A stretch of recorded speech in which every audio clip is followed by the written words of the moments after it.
ಸ್ನೇಹಿತರೆ ನಮಸ್ಕಾರ, ನಾನು ರವೀಂದ್ರ ಜೋಶಿ. ಅರವಿಂದ್ ಕೇಜ್ರಿವಾಲ್ ಅವರ ಪ್ರತಿ ನಡವಳಿಕೆ, ಪ್ರತಿ ಮಾತಿನ ಹಿಂದೆ ಒಂದು ಉದ್ದೇಶ ಇರುತ್ತೆ, ಒಂದು ತಂತ್ರ ಇರುತ್ತೆ, ಇಲ್ಲದೆ ಹೋದರೆ ಕುತಂತ್ರ ಇರುತ್ತೆ. ಮೊನ್ನೆ ಶುಕ್ರವಾರ ದಿವಸ ಇದ್ದಕ್ಕಿದ್ದ ಹಾಗೆ ಒಂದು ಪತ್ರಿಕಾಗೋಷ್ಠಿಯನ್ನು ಮಾಡ್ತಾರೆ ಅರವಿಂದ್ ಕೇಜ್ರಿವಾಲ್. ಅದಕ್ಕೆ ಪತ್ರಿಕಾಗೋಷ್ಠಿ ಅಂತ ಕರೀಲಿಕ್ಕಾಗೋದಿಲ್ಲ, ಏಕೆಂದರೆ ಎದುರು ಬದರು ಸಂವಾದ ಆಗೋದಿಲ್ಲ. ಅದೊಂದು ಮೊನೋಲಾಗು, ಒಂದು ರೆಕಾರ್ಡಿಂಗ್ ಮಾಡಿದ್ದ ವಿಡಿಯೋವನ್ನು ಅವರು ಹರಿಬಿಡ್ತಾರೆ. ಅದನ್ನು ನಾವು ಪತ್ರಿಕಾಗೋಷ್ಠಿ ಅಂತ ಪರಿಭಾವಿಸಬೇಕು. ಅದೇ ಕುರ್ಚಿ, ಅದೇ ಹಿಂದ್ಗಡೆ 2 ಫೋಟೋಗಳು, ಅದರ ಮುಂದೆ ಕೂತ್ಕೊಂಡು ಇವರ ಮಾತು ಏನಂತ ಮಾತಾಡ್ತಾರೆ. ಹೇಳ್ತಾರೆ, ನನಗೆ ಕೊಟ್ಟಂಥ ಮಧ್ಯಂತರ ಜಾಮೀನಿನ ಅವಧಿ ಮುಗಿದು ಹೋಗ್ತಾ ಇದೆ. 21 ದಿವಸ ನಾನು ಚುನಾವಣಾ ರ್ಯಾಲಿಗೋಸ್ಕರ ಸಮಯವನ್ನು ಕೊಡಲಾಗಿತ್ತು, ಅದು ಮುಗೀತಾ ಇರೋದ್ರಿಂದ ನಾನು 2ನೇ ತಾರೀಕು ಮಧ್ಯಾಹ್ನ 3 ಗಂಟೆಗೆ ವಾಪಸ್ ತಿಹಾರ್ ಜೈಲಿಗೆ ಹೋಗ್ತಾ ಇದ್ದೇನೆ. 1ನೇ ತಾರೀಕುವರೆಗೂ ನನಗೆ ವಿನಾಯಿತಿ ಇತ್ತು. ಇಷ್ಟೇ ಹೇಳಿದರೆ ಯಾರಿಗೂ ಬೇಸರ ಆಗ್ತಿರಲಿಲ್ಲ. ಆದರೆ ಈತ ಹೇಳ್ತಾ ಹೋದಂಥ ವಿಷಯಗಳಿದಾವಲ್ಲ, ಈತ ಎಂಥ ಕುತ್ಸಿತ ಮನಸ್ಥಿತಿಯ ವ್ಯಕ್ತಿ, ಈತ ಎಂಥ ಸುಳ್ಳು ಬುರುಕ, ಈತ ಯಾವ ರೀತಿಯ ನೀಚ ರಾಜಕಾರಣ ಮಾಡ್ತಾರೆ ಅನ್ನೋದು ಸ್ಪಷ್ಟವಾಗ್ತಾ ಹೋಗ್ತದೆ. ಮೊದಲನೇದಾಗಿ ಈತ ಪತ್ರಿಕಾಗೋಷ್ಠಿ ಮಾಡಿದಂಥ ಸಂದರ್ಭವನ್ನು ನೋಡ್ಕೊಳ್ಳಿ. ಈತ ಪತ್ರಿಕಾಗೋಷ್ಠಿ ಮಾಡ್ತಾರೆ ಶುಕ್ರವಾರ ದಿವಸ ಮಧ್ಯಾಹ್ನ 12:30 1 ಗಂಟೆ ಸುಮಾರಿಗೆ. ಮಾರನೇ ದಿವಸ 1ನೇ ತಾರೀಕಿಗೆ ಪಂಜಾಬ್ನಲ್ಲಿ ಚುನಾವಣೆ ಇದೆ. ಅಲ್ಲಿ 13 ಸ್ಥಾನಗಳಿಗೆ ಈತನ ಅಭ್ಯರ್ಥಿಗಳಿದ್ದಾರೆ. ಆ ಸಂದರ್ಭದಲ್ಲಿ ಈತ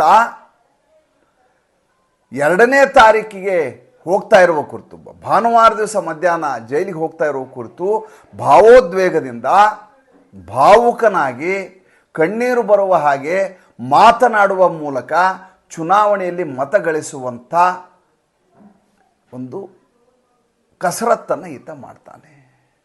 ಇದಕ್ಕೆ ಸಿಂಪತಿ ಗಿಟ್ಸೋದು ಅಂತಾರೆ, ಕರುಣೆಯನ್ನು ಗಿಟ್ಸೋದು, ಸಹಾನುಭೂತಿಯನ್ನು ಗಿಟ್ಸೋದು. ಇದು ಹೋದರೆ ಈತ ಭಾನುವಾರ ಭಾನುವಾರ ಬೆಳಗ್ಗೆ ಹೇಳ್ಬೋದು, ಶನಿವಾರ ಸಂಜೆ ಹೇಳ್ಬೋದಿತ್ತು. ಶುಕ್ರವಾರವನ್ನೇ ಆಯ್ಕೆ ಮಾಡೋದು, ಯಾಕೆಂದರೆ ಶನಿವಾರ ದಿವಸ ವೋಟಿಂಗ್ ಇದೆ. ಪಂಜಾಬ್ನಲ್ಲಿ ಲಾಭ ಆಗಬೇಕು. ಪಂಜಾಬ್ನಲ್ಲಿ ಈತ ಹೋದ ಯಾವ ರ್ಯಾಲಿಯಲ್ಲೂ ಜನ ಸೇರೋದಿಲ್ಲ. ಜನ ಸೇರದೇ ಇರೋದರಿಂದ ಭಗವಂತ್ ಸಿಂಗ್ ಮಾನ್ಗೆ ಈತ ಬಾಯಿಗೆ ಬಂದ ಹಾಗೆ ವಾಚಾಮಗೋಚರವಾಗಿ ನಿಂದಿಸ್ತಾನೆ. ಅದಾದಮೇಲೆ ಇದ್ದಕ್ಕಿದ್ದ ಹಾಗೆ ಅಲ್ಲಿಂದ ದಿಲ್ಲಿಗೆ ಹೊರಟು ಬರ್ತಾನೆ. ದಿಲ್ಲಿಗೆ ಹೊರಟು ಬಂದು ಆ ಬಿಸಿಲನ್ನು ತಡೆಯಲಾರದೆ ಶೀಶ್ ಮಹಲ್ನಲ್ಲಿ ಹವಾನಿಯಂತ್ರಿತ ಕೊಠಡಿಯಲ್ಲಿ ಕುಳಿತು ಸಭೆಯನ್ನು ಮಾಡಲಿಕ್ಕೆ ಶುರು ಮಾಡ್ತಾನೆ ಅರವಿಂದ್ ಕೇಜ್ರಿವಾಲ್. ಕಾರಣ ಇಷ್ಟೇ, 2ನೇ ತಾರೀಕಿನ ಜೈಲಿಗೆ ಹೋಗುವುದನ್ನು ತಪ್ಪಿಸಿಕೊಳ್ಳಲಿಕ್ಕೆ ಸಾಧ್ಯ ಆಗುವುದಿಲ್ಲ ಅಂತ ಸ್ವತಃ ವಕೀಲರು ಹೇಳಿಬಿಡ್ತಾರೆ.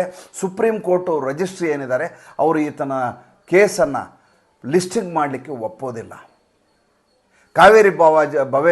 ಜಸ್ಟಿಸ್ ಕಾವೇರಿ ಬವೇಜ ಅವರು ಜಾಮೀನನ್ನು ಮುಂದುವರಿಸಲಿಕ್ಕೆ ಒಪ್ಪೋದಿಲ್ಲ. ಇನ್ನು ಜೈಲಿಗೆ ಹೋಗೋದು ಅನಿವಾರ್ಯ ಅನ್ನುವಂಥ ಸಂದರ್ಭದಲ್ಲಿ ಇದನ್ನು ಹೇಗೆ ಬಳಸ್ಕೋಬೇಕು ಅನ್ನುವಂಥ ಕಾರಣಕ್ಕೋಸ್ಕರ ಈತ ಈ ರೀತಿಯ ಪತ್ರಿಕಾಗೋಷ್ಠಿ ಮಾಡ್ತಾನೆ. 2ನೇದು ಅದರಲ್ಲಿ ಬಳಸಿದಂಥ ವಾಕ್ಯಗಳು ಮತ್ತು ವಿಷಯ. ಮೊದಲನೇದಾಗಿ ಈತ ಹೇಳ್ತಾನೆ, ತಾನು ಯಾವ ಕಾರಣಕ್ಕೆ ಜೈಲಿಗೆ ಹೋಗ್ತಾ ಇದ್ದೀನಿ ಅನ್ನೋದನ್ನು ಮರೆಮಾಚ್ತಾನೆ. ಸರ್ವಾಧಿಕಾರಿ ಧೋರಣೆಯ ವಿರುದ್ಧ ನಾನು ಜೈಲಿಗೆ ಹೋಗ್ತಾ ಇದ್ದೇನೆ. ಈತ ಹೋಗ್ತಾ ಇರೋದು ಅಬಕಾರಿ ಹಗರಣ ಆಗಿರೋದರಿಂದ, 100 ಕೋಟಿ ರೂಪಾಯಿ ದುಡ್ಡನ್ನು ಕಿಕ್ ಬ್ಯಾಕ್ ಪಡೆದಿರೋದರಿಂದ, ಭಾಳ ದೊಡ್ಡ ಮಟ್ಟದ ಖಜಾನೆಗೆ ನಷ್ಟವನ್ನು ಉಂಟು ಮಾಡಿರೋದ್ರಿಂದ ದಿಲ್ಲಿ ಸರ್ಕಾರಕ್ಕೆ ಈತನ ಮೇಲೆ ಮೊಕದ್ದಮೆ ಹಾಕಿರೋದು, ಈತನನ್ನು ಕಿಂಗ್ ಪಿನ್ ಅಂತ ಕರೆದಿರೋದು ಇವತ್ತಿನ ದಿವಸ ಎನ್ಫೋರ್ಸ್ಮೆಂಟ್ ಡೈರೆಕ್ಟರೇಟ್. ಆದರೆ ಈತ ಹೇಳೋದು ಸರ್ವಾಧಿಕಾರಿ ನರೇಂದ್ರ ಮೋದಿಯವರ ಸರ್ವಾಧಿಕಾರಿ ಧೋರಣೆಯ ವಿರುದ್ಧವಾಗಿ ನಾನು ಜೈಲಿಗೆ ಹೋಗ್ತಾ ಇರೋದು. ಎಷ್ಟು ಅಂತ ಇವರು ನನ್ನ ಬಗ್ಗೆ ಬರೀತಾರೆ ನೋಡ್ತೀನಿ. ಇಷ್ಟು ದಿವಸ 50 ದಿವಸ ಜೈಲಲ್ಲಿದ್ದೆ, ಇನ್ನು ಮುಂದೆ ಎಷ್ಟು ದಿವಸ ಇರ್ತಾರೆ ನನಗೆ ಗೊತ್ತಿಲ್ಲ. ಅಷ್ಟೇ ಇಲ್ಲ, ಈತ ಕರುಣೆಯನ್ನು ಬರುವ ಹಾಗೆ ಮಾಡಲಿಕ್ಕೆ ನನಗೆ 20 ವರ್ಷದಿಂದ ನನಗೆ ಡಯಾಬಿಟಿಸ್ ಇದೆ. ಕಳೆದ 10 ವರ್ಷದಿಂದ ದಿನಕ್ಕೆ 4 ಬಾರಿ ಇನ್ಸುಲಿನ್ ತಗೋತಾ ಇದ್ದೀನಿ. ನೋಡಿ, ಒಬ್ಬ ವ್ಯಕ್ತಿ ಒಂದು ದಿನಕ್ಕೆ 4 ಸಲ ಇನ್ಸುಲಿನ್ ತಗೋತಾ ಇದ್ದಾರೆ ಅಂದರೆ ಆತನ ಆರೋಗ್ಯ ಸ್ಥಿತಿ ಹೇಗಿರುತ್ತೆ ಅಂತ ಸುಮ್ಮನೆ ಕಲ್ಪನೆ ಮಾಡಿಕೊಳ್ಳಿ.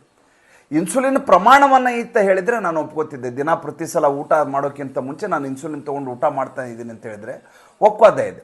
ದಿನಕ್ಕೆ 4 ಸಲ ನಾನು ಇನ್ಸುಲಿನ್ ಚುಚ್ಕೋತಾ ಇದ್ದೆ. ನನಗೆ ಸರಿಯಾಗಿ ಜೈಲಿನಲ್ಲಿ ಈ ರೀತಿ ಕೊಡದೇ ಇರೋದರಿಂದ ನನ್ನ ಕ್ರಿಯಾಟಿನಿ ಜಾಸ್ತಿ ಆಗಿಬಿಟ್ಟಿದೆ. ನನ್ನನ್ನು ಜೈಲಿನಲ್ಲಿ ನನಗೆ ಇನ್ಸುಲಿನ್ ದೊರೆಯದೇ ಇರೋದರಿಂದ ನನ್ನ ದೇಹದ ಒಳಗಡೆ ಭಾಳಷ್ಟು ಆರೋಗ್ಯ ಹದಗೆಟ್ಟು ಹೋಗಿದೆ. ಆದ್ದರಿಂದ ನಾನು ಮಧ್ಯಂತರ ಜಾಮೀನಿನ ಎಕ್ಸ್ಟೆನ್ಷನನ್ನು ಕೇಳಿದ್ದೆ, ಆದರೂ ಲಭ್ಯ ಆಗಲಿಲ್ಲ. ನನಗೆ ಬೇಕು ಅಂತಲೇ ನನ್ನ ಮುಗಿಸಬೇಕು ಅನ್ನುವಂಥ ಕುತಂತ್ರ ಇದೆಯಾ ಏನೋ ನನಗೆ ಗೊತ್ತಾಗ್ತಾ ಇಲ್ಲ ಅಂತ ಈ ರೀತಿಯಾದಂಥ ಸಹಾನುಭೂತಿಗಿಟ್ಟಿಸುವಂಥ ಭಾಷಣವನ್ನು ಮಾಡ್ತಾನೆ ಈ ಮನುಷ್ಯ. ಮೊದಲೇದಾಗಿ ತಿಹಾರ್ ಜೈಲಿನಲ್ಲಿ ಈತ ಮಾವಿನ ಹಣ್ಣನ್ನು ತರಿಸ್ಕೊಂಡಿದ್ದ ಅಂತ ಈತನ ಮೇಲೆ ಭಾಳ ದೊಡ್ಡ ಆರೋಪ ಇರೋದು. ಅದು ಯಾವ ಮಾವಿನ ಹಣ್ಣು? 63 ಲಕ್ಷ ರೂಪಾಯಿಗಳ ಒಂದು ಮಾವಿನ ಹಣ್ಣಿಗೆ 1 ಲಕ್ಷ ರೂಪಾಯಿ ಆಗಿ ಜಪಾನ್ನ ಒಂದು ತಳಿ 63 ಲಕ್ಷ ರೂಪಾಯಿ ಮಾವಿನ ಹಣ್ಣು ತರಿಸ್ಕೊಂಡೆ ಅಂತ RTI ಆ್ಯಕ್ಟ್ನಲ್ಲಿ ಕೇಸ್ ಹಾಕಲಾಗ್ತಾ ಇದೆ. ಅದರ ಮಾಹಿತಿಯನ್ನು ತರಿಸ್ಕೊತಾ ಇದೆ. 2ನೇದ್ದು, ಈತ ಮಧುಮೇಹ ಕಾಯಿಲೆ ಹೊಂದಿರುವ 2 ದಶಕದ ಹಿನ್ನೆಲೆ ಇರುವಂಥ ಕೇಸ್ ಹಿಸ್ಟ್ರಿ ಇರುವಂಥ ಮನುಷ್ಯ ಈ ರೀತಿ ಮಾವಿನ ಹಣ್ಣು ತಿನ್ನಲಿಕ್ಕೆ ಆಸ್ಪದವೇ ಆಗೋದಿಲ್ಲ. ಇದಲ್ಲದೆ ಈತನಿಗೆ ಇನ್ಸುಲಿನ್ ಕೊಡ್ತಾ ಇಲ್ಲ ಅನ್ನುವಂಥ ಒಂದು ಮಾತನ್ನು ಹೇಳ್ತಾ ಇದ್ದಾರೆ. ಆದರೆ ಸ್ವತಃ all India institute of medical ಸೈನ್ಸ್ನ ತಜ್ಞ ವೈದ್ಯರನ್ನು ಇವನಿಗೋಸ್ಕರ ನೇಮಕಾತಿ ಮಾಡಲಾಗಿರುತ್ತೆ. ಒಬ್ಬ ಡಯಾಬಿಟಾಲಜಿಸ್ಟ್ ಇರ್ತಾರೆ, ಮತ್ತೊಬ್ಬ ಎಂಡೋಕ್ರೈನಾಲಜಿಸ್ಟ್ ಇರ್ತಾರೆ. ಅವರ ಸಮ್ಮುಖದಲ್ಲಿ ಈತನ ಚಿಕಿತ್ಸೆ ನಡೀತಾ ಇರುತ್ತೆ. ಒಬ್ಬ ಮುಖ್ಯಮಂತ್ರಿ ಅಷ್ಟೇ ಅಲ್ಲ, ಇದಕ್ಕಿಂತ ಮಜಾ ಇನ್ನೊಂದು ಹೇಳ್ಬಿಡ್ತೀನಿ. ಈ ರೀತಿ ಈತನಿಗೆ ಚಿಕಿತ್ಸೆಯನ್ನು ಕೊಟ್ಟಿಲ್ಲ ಅಂತ ಹೇಳ್ತಾನೆ. ಈತನ ಅಧೀನದಲ್ಲೇ ಬರುವಂಥ ಜೈಲು ಇಲಾಖೆ, ದಿಲ್ಲಿಯ ಸರ್ಕಾರದ ಅಧೀನದಲ್ಲಿ ಬರುವ ಜೈಲು ಇಲಾಖೆ, ಈತನ ಅತ್ಯಂತ ನಿಕಟವರ್ತಿಯಾಗಿರುವಂಥ ಈತನ ಸಹೋದ್ಯೋಗಿಯಾಗಿರುವಂಥ ಸೌರಭ್ ಭಾರದ್ವಾಜ್ ಏನಿದ್ದಾರೆ, ಅವರು ಜೈಲು ಮಂತ್ರಿ. ಹೀಗಿರುವಾಗ ಪ್ರೋಟೋಕಾಲನ್ನು ಬ್ರೇಕ್ ಮಾಡಿ ಶಿಷ್ಟಾಚಾರವನ್ನು ಮುರಿದು ವೈದ್ಯಕೀಯ ಚಿಕಿತ್ಸೆ ಕೊಡದೇ ಇರಲಿಕ್ಕೆ ಹೇಗೆ ಸಾಧ್ಯ? ಇದನ್ನು ಯಾರೂ ಪ್ರಶ್ನಿಸಲಿಕ್ಕೆ ಆಗೋದಿಲ್ಲ. ಏಕೆಂದರೆ ಈತ ಪತ್ರಿಕಾಗೋಷ್ಠಿ ಮಾಡುವುದು ವಿಡಿಯೋ ಮೂಲಕ ವಿನಃ ಎದುರುಗಡೆ ಕೂತು ಯಾರೂ ಪ್ರಶ್ನೆಯನ್ನು ಕೇಳಲಿಕ್ಕೆ ಸಾಧ್ಯ ಆಗೋದಿಲ್ಲ. ನೋಡಿ ಎಂಥ ಜೊತೆಗೆ ಇನ್ನೊಂದು ಮಾತನ್ನು ಹೇಳ್ತಾರೆ, ನನ್ನ ತೂಕ ಕಡಿಮೆ ಆಗಿದೆ, 7 kg ತೂಕ ಕಡಿಮೆ ಆಗಿದೆ, 64ಕ್ಕೆ ಇಳಿದು ಹೋಗಿದೆ ಅನ್ನುವಂಥ ಮಾತನ್ನು ಹೇಳ್ತಾ ಇದ್ದಾನೆ. ಈತನ ತೂಕ ಸ್ಥಿರವಾಗಿದೆ ಅಂತ ಸ್ವತಃ ಜೈಲಿನಿಂದ ಬಿಡುಗಡೆ ಮಾಡಿರುವಂಥ ಮೆಡಿಕಲ್ ಬುಲೆಟಿನ್ ಹೇಳ್ತಾ ಇದೆ. ಈಗ ಓಡಾಡಿರುವಂಥ 21 ದಿವಸದಲ್ಲಿ 1 kg ವೇಟ್ ಕಡಿಮೆ ಆಗಿದೆ ಅಂತ ಹೇಳಲಾಗ್ತಾ ಇದೆ. ಅದು ಈತನೇ ಮಾಡಿಕೊಂಡಿರುವಂಥದ್ದು. ಏಕೆಂದರೆ ತನ್ನ ಆರೋಗ್ಯವನ್ನು ಕಾಪಾಡಿಕೊಳ್ಬೇಕಾದಂಥ ಹೊಣೆಗಾರಿಕೆ ಆ ವ್ಯಕ್ತಿಯ ಮೇಲಿರುತ್ತೆ ವಿನಃ ಸಮಾಜ ಆತನ ಆರೋಗ್ಯವನ್ನು ಸರಿ ಮಾಡುವಂಥ ಪರಿಸ್ಥಿತಿ ಬರೋದೇ ಇಲ್ಲ. ಆದರೆ ಅರವಿಂದ್ ಕೇಜ್ರಿವಾಲ್ ಇದ್ರ ಜೊತೆ ಇನ್ನೊಂದು ಬೇಡಿಕೆಯನ್ನು ಇಡ್ತಾರೆ, ನಾನು ಯಾವಾಗಲೂ ನಿಮ್ಮ ಜೊತೆ ಇರ್ತೀನಿ, ನಿಮಗೆ ನಿತ್ಯ ವಿದ್ಯುತ್ ಸಿಗುವ ಹಾಗೆ, ಉಚಿತ ನೀರು ಸಿಗುವ ಹಾಗೆ ಎಲ್ಲವನ್ನೂ ಮಾಡ್ತೀನಿ, ಎಷ್ಟು ದಿವಸ ಜೈಲಿನಲ್ಲಿ ಇರ್ತೀನೋ ಗೊತ್ತಿಲ್ಲ, ಆದರೆ ನಿಮ್ಮಲ್ಲಿ ಒಂದು ಬೇಡಿಕೆ ಇದೆ ನಂದು ಅಂತ. ಏನು ಬೇಡಿಕೆ ಅಂತ ನೀವೆಲ್ಲ ಕೇಳಬೇಕು. ಆವಾಗ ಹೇಳ್ತಾರೆ, ನನ್ನ ತಂದೆ ತಾಯಿಗಳಿಗೆ ವಯಸ್ಸಾಗ್ಬಿಟ್ಟಿದೆ, ಅವರು ಸುದೀರ್ಘವಾದ ಆಯುಷ್ಯನ್ನು ಹೊಂದಲಿ, ಆರೋಗ್ಯದಿಂದ ಇರಲಿ ಅಂತ ದಯವಿಟ್ಟು ನೀವೆಲ್ಲ ಪ್ರಾರ್ಥನೆ ಮಾಡಬೇಕು.